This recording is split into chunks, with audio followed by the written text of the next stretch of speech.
Baik, selamat pagi pemirsa. Apa kabar Anda pagi ini? Senang sekali saya David Plaikol bisa kembali menjumpai Anda di obrolan pagi. Tapi sebelumnya saya mau menyapa Anda pemirsa, selamat pagi, selamat menjalankan tugas tanggung jawab Anda di pagi ini. Hari yang baru tentunya dengan semangat yang baru, jangan lupa untuk sarapan pagi terlebih dahulu. Baik, mungkin di antara Anda pemirsa yang sekarang ini melihat perkembangan yang sekarang ini lebih cepat dan dibutuhkan itu persaingan tentunya. Nah, mungkin di antara Anda juga pemirsa yang sekarang ini lagi lirik untuk mau bergabung juga atau mau usaha dalam bidang properti. Nah, ini pagi ini pemirsa kita akan ngobrol tentang sukses dalam bisnis properti, dan pagi ini saya juga sudah bersama dengan Ketua DPD REI NTT, Pak Bobi Pitobi yang sudah hadir. Selamat pagi Pak Bobi, apa kabar? Selamat pagi. Semangat pagi. Semangat pagi. Baik. Oke, ini kalau berbicara soal sukses dalam bisnis properti, tentunya ini sepak terjang dari nol ya. Dibutuhkan yang namanya ini keyakinan. Terus mungkin juga ada embel-embel lain juga ya. Nah, kalau kita mau berusaha ini, aduh, ini kira-kira seperti apa? Mau mulainya dari mana nih? Ya, silakan Pak Bobi. Ya, jadi baik Pak David, terima kasih para pemirsa, selamat pagi semua. Pada dasarnya untuk menjadi seorang developer itu sangat mudah sekali Pak David, sangat-sangat mudah. Yang dibutuhkan itu hanya will atau keinginan. Pertama keinginan, kedua kerja keras, ketiga kejujuran. Hanya itu saja yang dibutuhkan, modal dasar daripada seorang developer itu. Karena untuk menjadi seorang developer kita harus bekerja keras, sangat bekerja keras, dan kedua itu mempunyai kejujuran yang tinggi. Kejujuran yang tinggi dalam hal ini, apa yang kita sampaikan kepada nasabah, itulah yang kita lakukan. Kepercayaan itu sangat-sangat berarti sekali. Itu bagi masyarakat, untuk masyarakat mempercayai kita. Setelah masyarakat mempercayai kita bisa take off lah, orang bilang ya. Jadi itu dibutuhkan. Nah, banyak sekali anggota-anggota atau orang-orang yang mau jadi developer selalu memikirkan satu hal mengenai modal. Iya. Itu paling dipikirkan, modal. Bagaimana saya bisa bekerja kalau tidak ada modal? Padahal yang harus dipikirkan terlebih dahulu itu apa, Pak Bobi? Yang harus dipikirkan terlebih dahulu itu sebenarnya keinginan atau apa yang dimau oleh market. Oke. Ya. Ini yang menjadi salah satu key faktor utama. Sebelum kita memulai sesuatu bisnis itu, ada enggak marketnya di situ. Kedua, apa yang bisa kita offer, something different atau sesuatu yang berbeda dengan kompetitor. Nah, hal-hal yang ini yang perlu kita lihat. Kalau menurut saya modal itu penting, tetapi modal bukanlah segalanya. Kebanyakan dari kami developer semua yang di seluruh Indonesia, bahkan seluruh dunia pun, tidak ada satu developer pun yang memakai duitnya sendiri, gitu loh. Oleh sebab itu adanya namanya financial institution atau perbankan dan lain-lain. Ini untuk menyupport keinginan, contohnya Pak David untuk menjadi developer. Gitu. Jadi hal-hal yang begini ini cuma dibutuhkan suatu kerja keras dan juga satu keinginan yang besar untuk mendorong untuk menjadi developer gitu. Oke, baik. Beberapa item sudah dikatakan oleh Pak Bobi sendiri. Ini berkaitan juga bagaimana dengan situasi ya, di lingkungan apa sih yang kita mau kasih, artinya yang berbeda dengan yang lainnya. Nah, ini dibutuhkan sekali lagi, kembali lagi, ini sekarang ini persaingan Pak Bobi. Ya, ini era digital sekarang ini, semuanya serba online ya. Nah, ini tentunya juga perkembangan sekarang ini tidak lepas, kembali lagi kalau kita bergeser sedikit Pak Bobi, kita berbicara soal sukses dalam bisnis properti. Ya, ini kalau di Kota Kupang ya kita berbicara soal Nusa Tenggara Timur ya, Pak Bobi. Ini tentunya juga perkembangannya sangat cepat sekali dalam hal ini untuk bisnis properti ya, developer.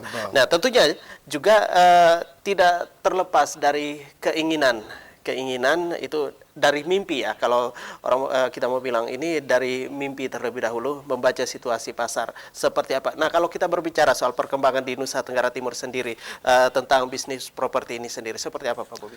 Jadi kebutuhan akan perumahan itu sangat besar, ya, sangat besar sekali.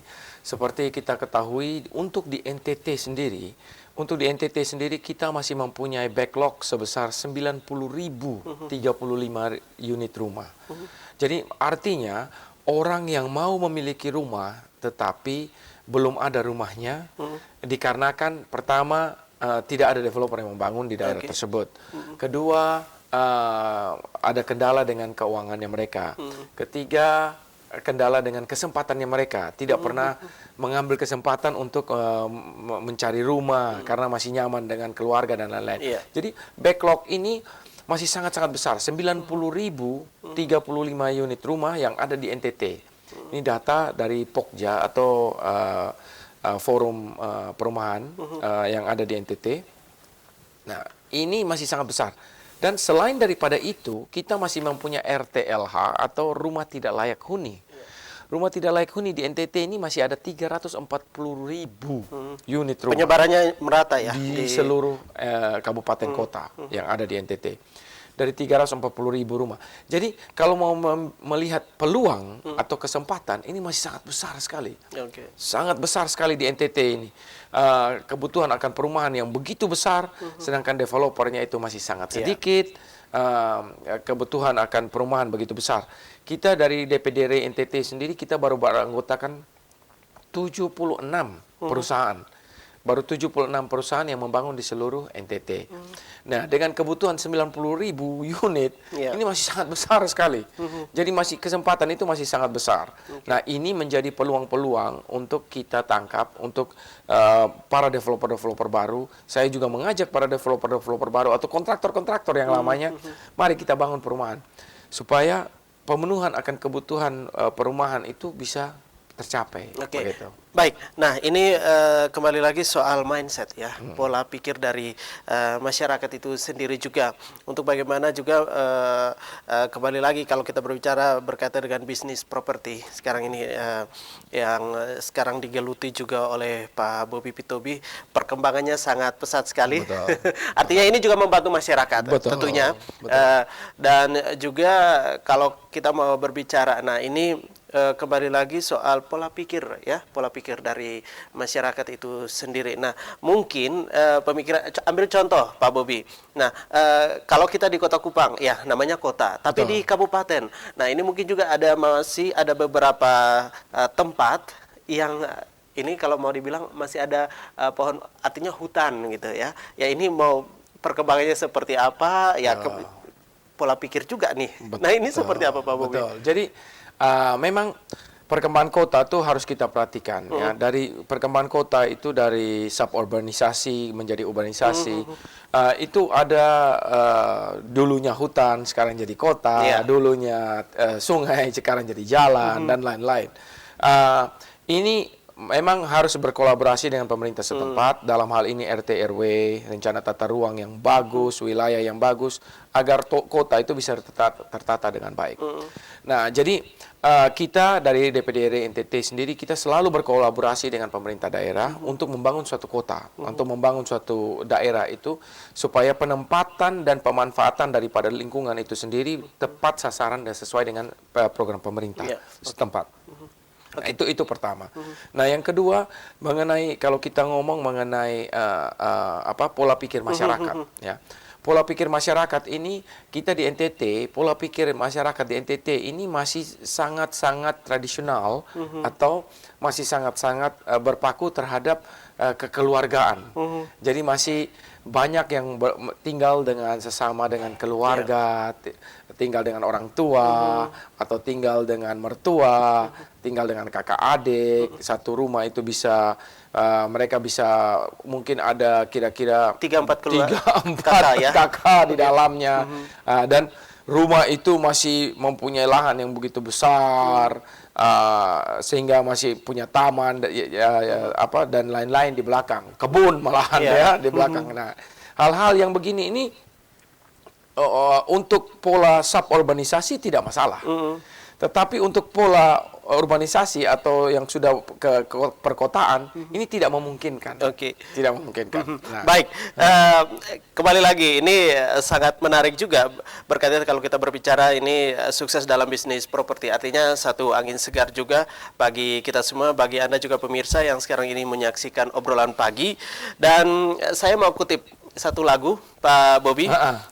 Daripada belis nona pakai kuda, sayang lebih baik belis nona pakai rumah. Betul. Ya, ini betul. Kalau dikasih Betul. tahu dulu. Jadi begini,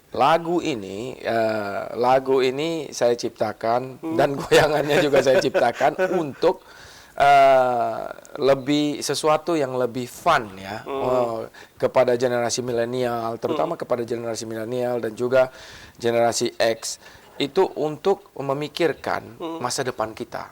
Ya, tradisional daripada masyarakat NTT ini adalah selalu untuk menikah itu selalu ada yang namanya belis, ya seperti kita ketahui di NTT ini.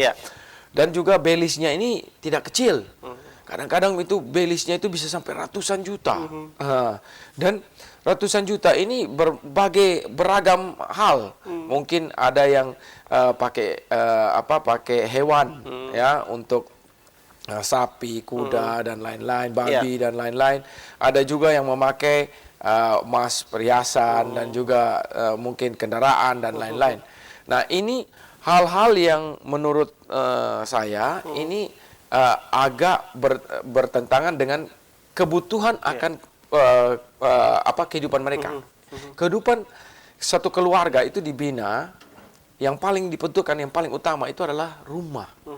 Dari rumahlah terbangun satu fondasi untuk keluarga ke depannya. Nah, jadi oleh sebab itu saya bilang, daripada belis nona pakai kuda, lebih baik belis nona pakai rumah. Baik. Karena ini yang akan membangun fondasi keluarga, suatu keluarga yang kokoh ke depannya. Baik. Nah, ini menarik sekali. Dan juga kalau kita berbicara soal sukses dalam bisnis properti, nanti kita mau lihat di area daratan timur juga ya. Ini kira-kira peluangnya seperti apa Pak Bobby, dan juga untuk Anda pemirsa, kami segera kembali tetap di obrolan pagi.